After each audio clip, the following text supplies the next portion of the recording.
واعلم أنه لا الله عليكم بالظالمين ولقد ذكرنا الله الناس على أحياء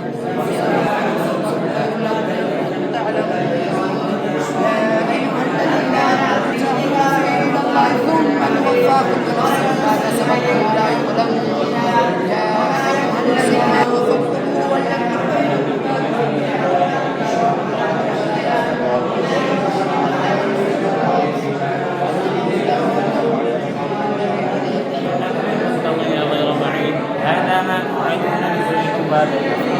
من خشي الرحمن بالغيب وجاء بقلب منيب ادخلوها بسلام ذلك يوم الخلود لهم ما يشاءون فيها ولدينا مزيد وكم أهلكنا قبلهم من قبلهم أشد منهم بطشا فنظروا في البلاد هل من مهد ينصر إن في ذلك لذكرى لمن كان له قلب أو ألقى السمع وهو وآتينا عيسى ابن مريم البينات وأيدناه بروح القدس ولو شاء الله لاقتتل الذين من بعدهم من بعد ما جاءهم البينات ولكن اختلفوا فمنهم من آمن ومنهم من كفر ولو شاء الله لاقتتلوا الذين تبدوا ويولوا أو تنفقوا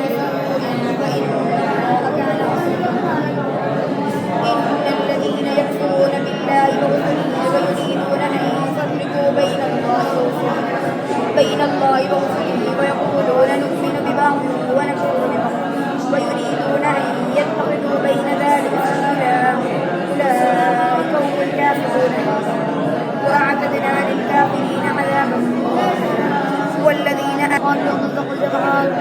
الله على كل شيء قدير يتعاظم بالعدوة الدنيا وقل العدوة النسوان والرب وسؤال من قبله ولو تواعدتم لاختلفتم في الميعاد ولكن يكون من المؤمنين ولما جن عليه الليل وابى قال هذا ربي فلما أفل قال لا أحب الآفلين ولما رأى القمر قاسما قال هذا ربي فلما فاستجاب على كلم الله ورفع بعضهم درجات وآتينا عيسى ابن مريم البينات والبينات وبشر المؤمنين الذين يعملون الصالحات أن لهم أجرا كبيرا وأن الذين لا يؤمنون بالآخرة أعتدنا لهم عذابا كبيرا عذابا عليما ويوم يدعو الإنسان بالشر دعاءه بالخير وكان الإنسان عجولا وجعلنا الليل والنهار آيتين فمحونا آية الليل وجعلنا آية النهار وجعلنا آية النهار مبصرة لتبتغوا فضلا من ربكم ولتعلموا عدد والحساب ومن يشاء يصلنا وتفصيلا إني حفيظ عليم وكذلك مكنا ليوسف في الأرض يتبوأ منها حيث يشاء نصيب برحمتنا من نشاء ولا نضيع أجر المحسنين ولأجر الآخرة خير للذين آمنوا وكانوا يتقون وجاء إخوة يوسف فدخلوا عليه فعرفهم وهم له منكرون ولما جهزهم بجهازهم قال ائتوني بأخ لكم من أبيكم ألا ترون أني أوفي الكيل وأنا خير المنزلين